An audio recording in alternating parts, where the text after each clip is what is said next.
Masalahnya bukan hanya besar kecilnya, tapi harga diri sebagai sebuah bangsa.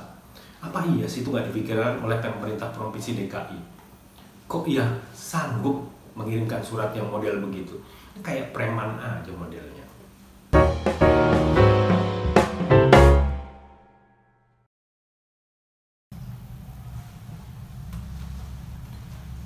Halo sobat, jumpa lagi di program Daily Talks Media Indonesia. Di tengah kabar memilukan terkait pandemi COVID-19 yang makin mengerikan perkembangannya, pemerintah Provinsi DKI Jakarta membuat kejutan. Dengan penuh percaya diri dan tanpa sungkan mereka mengajukan surat kepada para duta besar negara-negara sahabat. Bukan surat just say hello, bukan surat hanya menanyakan kabar mereka, para dubes itu seperti apa, apakah baik-baik saja di tengah pandemi ini atau yang lainnya. Bukan surat seperti itu. Dan bukan surat basa-basi. Pemerintah Provinsi DKI Jakarta mengirim surat permohonan bantuan, permintaan bantuan pengadaan fasilitas isolasi mandiri bagi pasien yang terpapar COVID-19. Inilah surat permintaan sumbangan kepada para duta besar di Jakarta yang ditandatangani oleh Kepala Biro Kerjasama Daerah Pemprov DKI Jakarta, Andika Permata. Surat ini sempat heboh di dunia maya karena dinilai tidak pantas. Sekilas sih memang tidak ada yang aneh karena namanya saja surat permohonan bantuan. Jadi ya seperti juga banyak surat-surat permohonan proposal yang lain yang seperti dilakukan oleh segelintir organisasi kemasyarakatan atau ormas-ormas dalam meminta sumbangan kepada pengusaha, kepada pedagang, dan kepada siapa saja yang mereka tuju. Surat itu resmi karena memang ada logo dari pemerintah Provinsi DKI Jakarta. Bahkan diketik dalam bahasa Inggris. Jadi ya bisa kita bayangkan bagaimana surat itu kondisinya. Adalah Kepala Biro Kerjasama DKI Jakarta, Andika Permata, yang menandatangani surat tersebut pada 28 Juni 2021. Pemerintah Provinsi DKI mengajak, ya mungkin lebih tepatnya minta lah ya, para duta besar berkontribusi mengisi perabotan di Rumah Susun Nagrak Cilincing, Jakarta Utara. Kepada yang mulia para duta besar itu diharapkan membantu memenuhi kebutuhan ekstensi rumah susun penanganan COVID-19 di Jakarta. Kalau dikatakan pemerintah Provinsi DKI Jakarta mengemis kepada negara-negara sahabat, rasanya kok berlebihan ya, lebay lagi. Pasalnya, bila melihat besaran anggaran pendapatan dan belanja daerah DKI Jakarta termasuk yang paling besar untuk 2021 di Indonesia, lumayan besar juga. Nilainya mencapai 84,196 triliun rupiah. Dan APBD itu sudah disahkan pada Senin 7 Desember 2020. Tentu saja di dalam APBD tersebut pemerintah DKI Jakarta sudah mengalokasikan anggaran untuk penanganan COVID-19 mencapai 10 triliun rupiah lebih. Dan itu diajukan melalui anggaran belanja tidak terduga atau BTT. Masalahnya, Ketua DPRD DKI Jakarta, Prasetyo Edy Marsudi, justru mempertanyakan realisasi penggunaan anggaran BTT tersebut yang mencapai 10 triliun lebih. Itu karena realisasi dari BTT ini tidak pernah ada.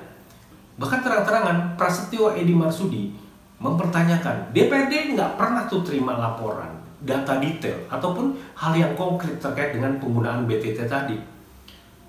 Jadi, di mana salahnya kalau sudah begini? Mungkin perjalanan surat itu akan mulus-mulus saja, dan bahkan membuahkan hasil yang lumayan besar kalau saja tidak tersebar ke berbagai platform media. Rasanya sih mustahil lah yang namanya negara sahabat itu ogah bantu Jakarta. Itu karena kedutaan besar mereka kan adanya di ibu kota negara ini. Jadi tentu saja lah mereka merasa ikut bertanggung jawab kalau terjadi sesuatu di negara atau di ibu kota negara, khususnya di DKI Jakarta. Jadi kalau cuma hanya untuk mengisi perlengkapan di rumah susun untuk penanganan COVID-19 itu sih kecil lah. Apalagi kalau mungkin nilainya hanya 50 juta atau 100 juta rupiah. Ya itu sih kecil lah buat mereka. Kalau kita konversikan ke US dollar, itu setara dengan 3.438 atau 6.877 dolar saja. Jadi ya kecil sangat kecil. Persoalannya bukan itu. Masalahnya bukan hanya besar kecilnya, tapi harga diri sebagai sebuah bangsa. Apa iya sih itu nggak dipikirkan oleh pemerintah Provinsi DKI? Kok ia sanggup mengirimkan surat yang model begitu? Kayak preman aja modelnya. Yang pasti Gubernur DKI Jakarta Anies Baswedan dan Wakil Gubernur Riza Patria tidak mungkin nggak tahu surat tersebut. Sebuah surat itu pasti akan ditembuskan kemana-mana, tembuskan ke gubernur, tembuskan ke wakil gubernur. Jadi Anda nggak bisa cuci tangan bahwa mau nyebut bahwa tidak ada surat seperti itu. Kalau itu dilakukan ataukah kemudian hanya menyalahkan kepala bironya saja, itu namanya Anda mau cuci tangan, nggak mau menerima. Padahal kalau melihat anggaran APBD DKI Jakarta yang lumayan besar itu dan alokasi yang 10 triliun tersebut, rasanya nggak perlulah meminta sampai mengirimkan surat kepada negara-negara sahabat. Kalau memang 10 triliun itu tidak cukup, toh kan bisa ngobrol dengan DPRD, dengan BPK, dengan BPKP, dengan inspektorat, bagaimana mencari jalan keluarnya. Bisa nggak mengalokasikan anggaran lain untuk penanganan COVID? Jadi ada dasar hukumnya. Jadi nggak bisa kalau kemudian diam-diam, apalagi kalau kemudian mengacu kepada pernyataan Ketua DPRD bahwa dia sama sekali tidak mendapatkan laporan rincian, laporan kegiatan seperti apa 10 triliun tersebut. Jadi jangan main-mainlah dengan angka yang besar tersebut. Itu uang rakyat yang digunakan untuk penanganan COVID. Tapi saya percayalah, pemerintah Provinsi DKI tidak mungkin bermain-main dengan anggaran seperti itu. Hanya kalau mengacu kepada pernyataan Ketua DPRD DKI Jakarta, kok agak miris ya. Artinya jangan sampailah ada dusta di antara kita. Jangan sampai kemudian rakyat berpikiran liar, menuduh sana, menuduh sini, bahwa ada sesuatu yang tidak beres dalam penanganan COVID dengan anggaran 10 triliun tersebut. Tidak kurang dari Sekretaris Komisi DPRD DKI Jakarta, Joni Simanjuntak, yang menilai langkah dari Provinsi DKI Jakarta mengirimkan surat seperti itu sebagai tindakan yang tidak tepat, bahkan malu-maluin. Masa iya sih sekelas Provinsi DKI Jakarta yang notabene ibu kota negara, kok ia bisa atau ya kok ia kepikir sih sampai mengirimkan surat seperti itu? Ya kira-kira begitulah apa yang ingin dikatakan oleh Joni. Jangan lupa, Jakarta itu adalah pusat pemerintahan dan juga pusat ekonomi. Joni mengatakan, apa iya tidak bisa ada pihak-pihak yang bisa dianggap mampu dan kemudian diajak bekerja sama menangani masalah ini? Toh kalau memang diajak ngobrol, tentu pasti bisa.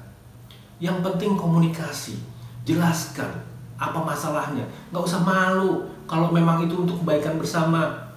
Tapi juga jangan minta-minta dong ke negara-negara sahabat seperti itu. Kecuali kalau memang itu sudah direstui oleh negara. Artinya negara juga ikut bertanggung jawab. Nah kalau sudah begini, kan negara ikut malu juga.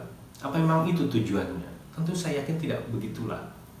Sebetulnya kebutuhan untuk rumah susun Nagrag Jakarta Utara tersebut ya memang lumayan banyak ya. Jadi kalau misalnya kita perhatikan rincian dari apa yang dibutuhkan, di situ dibutuhkan 5.000 kasur lipat, 5.000 kipas angin tipe standing, 5.000 meja lipat, 5.000 kursi lipat, 5.000 sapu, 5.000 alat shower, 5.000 botol cairan disinfektan berukuran 5 liter, 5.000 helai handuk, 500 dispenser, 2 unit laptop, hingga 2 unit freezer dengan suhu minus 2 derajat dan 5 derajat Celcius.